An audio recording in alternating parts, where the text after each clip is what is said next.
Hi, it's Jackie. So, what was on my mind this morning about writing? So, this morning I woke up and I'd written a guest blog a couple of days ago, and I was trying to upload it, and there was all kinds of problems on the internet, and it just wasn't happening. So, my first thing, failed to focus.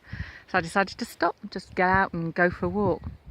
But what popped into my mind was a period quite a few months ago, and I was staying with my mum, and I just gave myself an impossible, stupid task. Decided to write five non-fiction books, and planned them all out.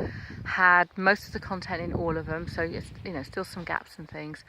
But I got myself into this huge space of overwhelm. So anyway, I'd gone to bed at my usual time, about 10-11 o'clock. My mum never goes to bed before about 2-3 o'clock in the morning, and she was reading. And I'd laid there and I tossed and turned.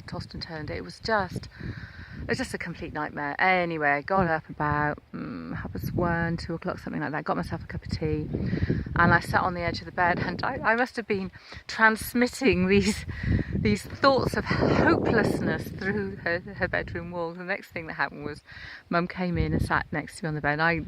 I burst into tears, and I had the loveliest mum hug ever. And I was just explaining to her how I just had so much to do, and I couldn't find the time to do it, and I didn't know how to break it all up. And she just said something really, really simple to me. Why don't you just focus on one thing? Just do one thing. And it's so bloody obvious.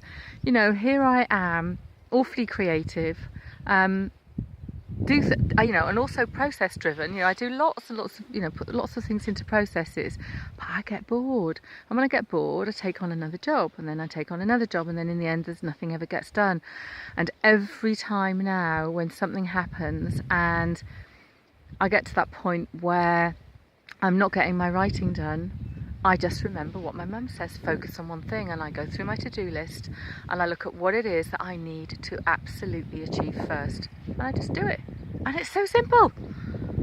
So if you're feeling stuck and your writing's not going anywhere, well, first of all, take a break, go and have a walk, get some fresh air, go do some yoga, go just do anything just to clear your head, and then look at your list of stuff that you've got to do, pick one thing and focus. That's it.